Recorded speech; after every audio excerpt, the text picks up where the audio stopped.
What if the greatest comeback story in hip-hop wasn't a return at all, but a downfall waiting to happen? Big Meech, once the larger-than-life figure behind BMF, was released from prison to fanfare and anticipation. People imagined epic shows, untold collaborations, and fresh triumphs. Instead, in a matter of weeks, everything crumbled. Rumors of canceled concerts, suspicious injuries, and clandestine power moves began swirling like a tornado. And at the center of this chaos stood Rick Ross, the self-proclaimed biggest boss, whose name suddenly became tangled in accusations of betrayal and deception. It's a tale that raises one critical question. Was Big Meech's comeback sabotaged by the very person who promised to champion it?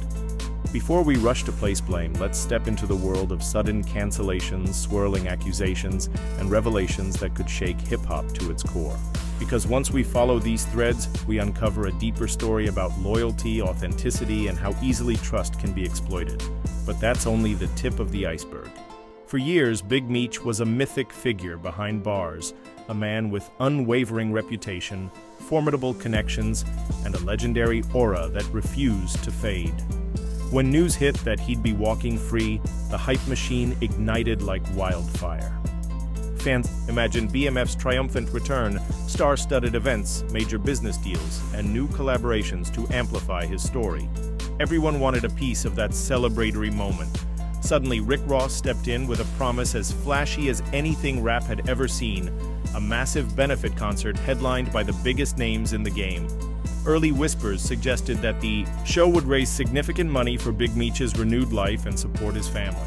Enthusiasm soared. People recalled Ross's image, the opulent mansion, the constant talk of boss moves, and the high-profile connections.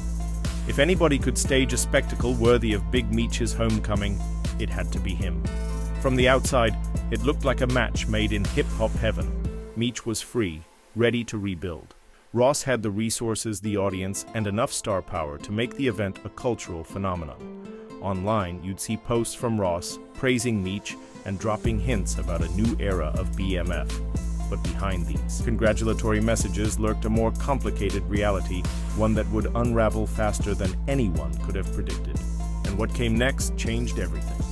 In the build-up to the proposed concert, social media buzzed with hype about who would perform, how monumental the show would be, and how it might shine a spotlight back on Meech's extraordinary journey. Then, with no warning, the event was shelved. The official explanation was vague, something about logistical issues or scheduling conflicts. But quiet rumors hinted at something far more sinister. Word spread that Big Meech felt blindsided, even financially exposed by this abrupt decision. People questioned who was responsible. Some speculated that 50 Cent, an outspoken figure known for defending BMF's image, had a hand in it.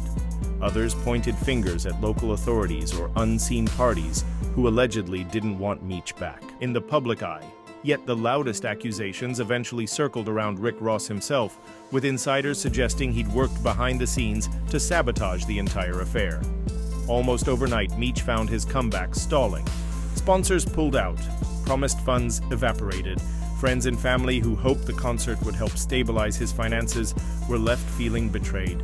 Worst of all, Big Meech's name became embroiled in confusion and negativity rather than celebration. But as we dig deeper, it becomes clear that these cancellations were just one part of a bigger puzzle. If you scanned the headlines, you might have thought Rick Ross was merely disappointed that the show fell through, but for those paying closer attention, a different story emerged. Many claimed Ross orchestrated the downfall. The theory goes like this. By aligning with Big Meech, Ross grabbed immediate headlines. He looked like a hero, offering Meech a grand stage and new opportunities. Then, when the drama hit fever pitch, Ross conveniently stepped back. Industry whispers suggested Ross was never invested in the concert's success. Instead, he was leveraging it for publicity, piggybacking on Meech's hype to keep his own name hot. After all, what better way to stay relevant than to attach yourself to a legendary story only to drop out at the first sign of trouble, leaving your so-called partner floundering? If this betrayal sounds too calculated, consider Ross's track record. Critics recall the time he name-dropped Larry Hoover and teased big events, only to vanish when the heat got real.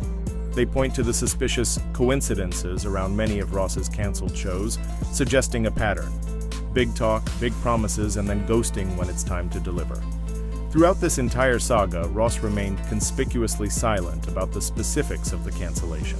He deflected questions, posted on social media about boss moves, and flaunted new business ventures, like launching his own boss token, which some fans slammed as a scam.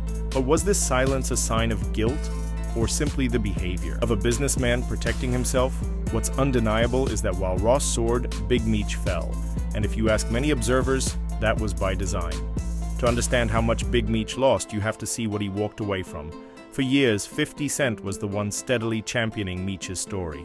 He turned BMF into a hit TV series, reintroducing Meech's name to a new generation. He also reportedly offered support to Meech's family while he was locked up, ensuring they weren't left in the dark when the headlines quieted down. This allegiance was no secret.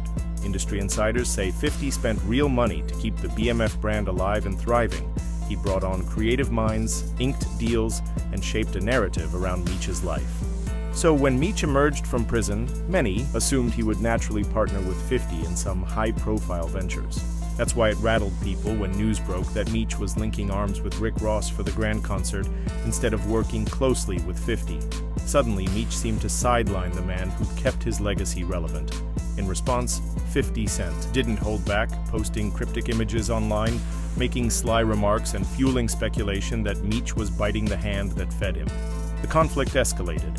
Fans who once celebrated Meech's release started debating his loyalty. Some even claimed that his actions smelled of desperation, while others insisted he was just chasing the biggest opportunity. In the end, the unraveling alliance with 50 tarnished what should have been a triumphant homecoming for Meech. Yet, for all the chatter, the biggest question was why Meech put faith in someone like Rick Ross, a man with a complicated past and secrets of his own. Here's where the story takes an even darker turn. Despite his ostentatious persona and references to hustling, Rick Ross has long battled accusations of being an industry faker. His rap name itself was adopted from a real-life figure. Freeway Rick Ross, an individual who served serious prison time. More incendiary still, the rapper Rick Ross once worked as a correctional officer, a discovery that threw his entire kingpin image into question. For a while, Ross managed to avoid the fallout by leaning heavily into the boss narrative. He boasted about huge mansions, lavish car shows, and improbable business deals. But beneath that, critics whispered that Ross was nothing more than a savvy opportunist, someone skilled at using big names and street narratives to elevate his own brand. When you realize how many times Ross has talked about or name-dropped high-profile figures, only to vanish when controversy arises, it paints a picture. Did he see Big Meech as just another piece in his self-promotional puzzle? Did he sense a chance to undercut 50 Cent, one of his biggest rivals, by stealing Meech's endorsement? Meech's reputation was built on real experiences, real losses, and real loyalty codes from the streets. Ross's public persona, by contrast, sometimes seems as staged as a movie set. It's a stark contrast that only intensifies the outcry over what transpired, because if your entire brand is about authenticity, how do you justify partnering with someone who's faced numerous allegations of faking it all? From here, the fallout was inevitable. When the concert folded, so did many of Meech's financial and personal safety nets. Potential investors backed off, worried that the fiasco had tainted Meech's brand. The family members who expected quick relief from long-standing bills watched that dream fade. And with 50 Cent visibly offended by Meech's turn to Ross, the most significant lifeline Meech had was either on pause or severed entirely. Adding to the chaos, rumors swirled that the tension between Meech and Ross boiled over in private. Ross was mysteriously sporting a shoulder injury, which some attributed to an alleged altercation. While nothing has been confirmed, the timing made people wonder if Ross had encountered serious backlash from the man he seemed to have betrayed. Others floated the theory that Ross faked the injury to dodge direct questions about the cancelled concert and shift attention elsewhere. Whatever the truth, the result is the same. Big Meech stands at a precarious crossroads. He's fresh out of prison, yet already carrying fresh burdens. Industry veterans who once supported him are wary, and the public is torn. Half the audience sees him as the victim of an elaborate con. The other half criticizes him for turning his back on the one genuine ally he had. Now there's only one question left. Can he bounce back from this, or has his comeback been permanently derailed? What began as a celebratory return quickly morphed into a lesson about the perils of misplaced trust. Big Meech dreamed of picking up where he left off, armed with new deals, a fresh wave of support, and a star-studded concert that would announce his resurgence. Instead, he found himself in a vortex of cancelled shows, broken promises, and industry backlash. Rick Ross, for his part, remains an enigma. Is he a mastermind who cleverly exploited Meech's hunger for a big comeback? Or is he just another opportunist who bit off more than he could chew and then ducked out once the situation got messy? Some say he's a puppet master orchestrating feuds and alliances from the shadows, while others argue he's simply protecting his brand. Yet the most significant cautionary tale might revolve around 50 Cent's role in all this. While Ross is often viewed as the culprit in Meech's downfall, it was 50 who stood by Meech's story for years, shining a spotlight on BMF through television and personal support.